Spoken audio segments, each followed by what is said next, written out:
আপনাকে বলছি, ভালো আছেন তো? সব কিছু ভালো তো?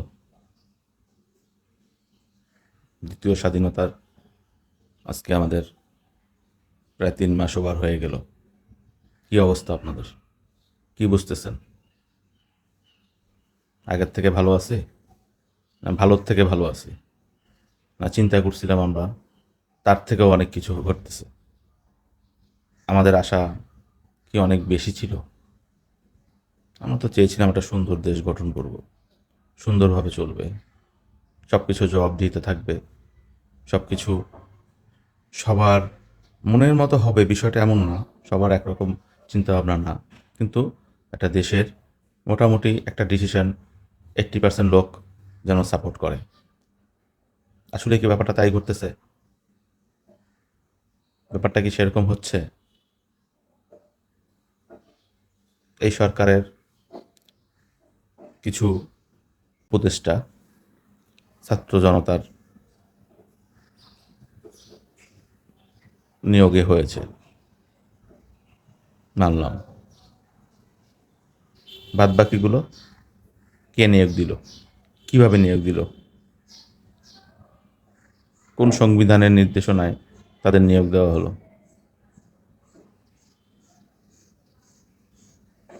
কতদিন চশমা লাগিয়ে থাকবো? ভালোর জন্যই তো এত কিছু, এত মানুষের রক্ত দেয়া, এত কিছু করা। কোনোদিনও চিন্তাও করিনি যে এই গভর্নমেন্টকে নিয়ে এভাবে আবার কথা বলতে হবে।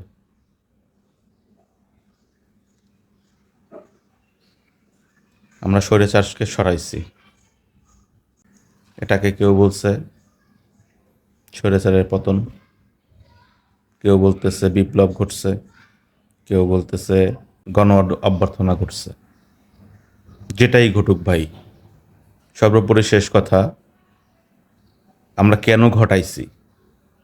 অবশ্যই দেশের মানুষের জন্য, সবার ভালো থাকার জন্য। আমাদের যে সমস্যাগুলো ছিল, নিত্যপণ্য দ্রব্যের ঊর্ধ্বগতি, আমাদের পারিপার্শ্বিক যে সমস্যাগুলো সমাধান করা, সব কিছু নিয়েই রাজনীতি করা, সব কিছু নিয়েই দুর্নীতি। কোনো অফিসে দুর্নীতি ছাড়া কোনো কাজ হয় না। ঘুষের টাকা না দিলে কোনো কাজই সঠিক টাইমে পাওয়া যায় না। সব জায়গায় চাঁদাবাজি। এই যে 4 মাস হয়ে গেল, এই 4 মাসে কি সব কিছু কমে গেছে? সব কিছু ভালো হয়ে গেছে? কি ভালো হয়েছে? কি ভালো হয়নি? জবাবদিহিতা কোথায়? আমি আজকে কারো নাম বলবো না, নাম ছাড়াই সবার সম্পর্কে একটু কিছু বললাম। এক একজন মিডিয়াতে এসে মোটিভেশনাল মূলক কথা বলে। আমরা মোটিভেশন শুনতে চাই না, আমরা এখন বাস্তবতা চাই। অনেক শুনছি, অনেক হইছে। আপনাদের মনে রাখতে হবে, এই জনগণ কিন্তু রক্ত দিতে শিখেছে, আন্দোলন করতে শিখছে, কিভাবে কাউকে ক্ষমতার থেকে হটাতে হয় তাও শিখে গেছে এই জেনারেশন। যে জেনারেশন নিয়ে আপনারা সবসময় আলোচনা করছেন, ধিক্কার জানাইছেন, যেই জেনারেশন দেশাত্মবোধ নাই, এরা সারাদিন মোবাইল নিয়ে থাকে, এরা সারাদিন কি না কি করে, এরা গ্রুপিং করে, এরা নেশা করে, এরা এটা করে সেইটা করে, যে যাই করুক, কিন্তু সব কিন্তু একটা কেন্দ্রবিন্দুতে চলে আসছে। দেশ নিয়ে উল্টাপাল্টা হলে যে যার অবস্থান থেকে প্রতিবাদ করবেই, করবেই, করবেই, যেভাবে পারুক।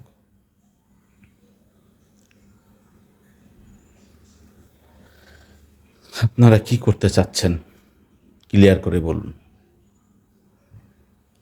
সব কিছু যদি আগের মতোই হয়ে যায়, তাহলে তো আগের লোকই ভালো ছিল। আপনারা এখন সমঝোতা করে বেড়াচ্ছেন, এর রেজাল্টটা কি ভালো হবে? আমার মনে হয় না। আমি দুদিন ধরে খুব চিন্তায় ছিলাম, আজকে ডিসিশন নিয়ে নিচ্ছি, চশমা খুলে ফেলবো। চশমা পরে আর দেখতে চাই না। নিজের দৃষ্টিভঙ্গি থেকে দেখতে চাই, নিজের স্বচক্ষে দেখতে চাই, কোনো গ্লাসের উপর থেকে দেখতে চাই না। সব কিছুর জন্যই আপনারা সময় চাচ্ছেন, কোনো টার্গেট নাই। কোনো কিছু বললেই আপনারা বলতেছেন হয়ে যাবে সময় দেন, হয়ে যাবে সময় দেন। আরে বাবা, কতদিনে হবে, কিভাবে হবে, কোন প্রসেসে হবে, কিছুই তো বলতে পারতেছেন না। ঘুমাচ্ছেন, আরও একজন ঘুমাচ্ছিল, ঘুম থেকে উঠে রান্না করা খাবার খাবে। ইলিশ মাছ রান্না হয়েছিল, মুরগি রান্না হয়েছিল, কোনো কিছুই খেয়ে বেরোতে পারে নাই, ভোগ করতে পারে নাই। এই জিনিসগুলো আপনারা খুব ভালো করে দেখছেন। এই উপদেষ্টা মণ্ডলীর 2-3 জন লোক ছাড়া আর কেউ কাজ করতেছে না, এটাই বাস্তবতা। যার সাথেই আলাপ করেন দেখবেন একই কথা, পরিবর্তন তো পরের কথা। একজন তো এমনই মন্তব্য করে বসলো যে ব্যাংকের অবস্থায় 12টা বাজাই দিছে। অবান্তর কথাবার্তা। আবার সেই লোক মন্তব্য করলো দ্রব্যমূল্য নিয়ন্ত্রণ করতে নাকি আরও 2-3 বছর সময় লাগবে। এখন চিন্তা করেন তো, এই লোক যাই মন্তব্য করে তার রেজাল্ট ফিল্ডে এমনভাবেই পড়ে যার জন্য সাধারণ মানুষের নানা রকম ভোগান্তিতে পড়তে হয়। এক হচ্ছে ব্যাংক দিয়ে টাকা পাওয়া যাচ্ছে না, দ্বিতীয় হচ্ছে দ্রব্যমূল্যের দাম নিয়ন্ত্রণের বাহিরে। আপনি আমি খাচ্ছি দুবেলা দুমুঠ, ডাল দিয়ে খাই, আলু ভর্তা দিয়ে খাই, যেভাবেই খাই। তো অনেক নিম্ন শ্রেণীর লোক আছে যারা দুবেলা খেতে পারতেছে না। চিন্তা করতে হবে ভাই, আমাদের দ্বিতীয় স্বাধীনতা কিসের জন্য আমরা করছিলাম, উদ্দেশ্য কী ছিল, কি করব। শীতের দিনে সুন্দর মূলা পাওয়া যায়, টেস্টও ভালো। এখন আমাদের সামনে মূলা ঝুলাইয়েন না, কম ঝুলান, কথা কম বলে কাজ বেশি করেন।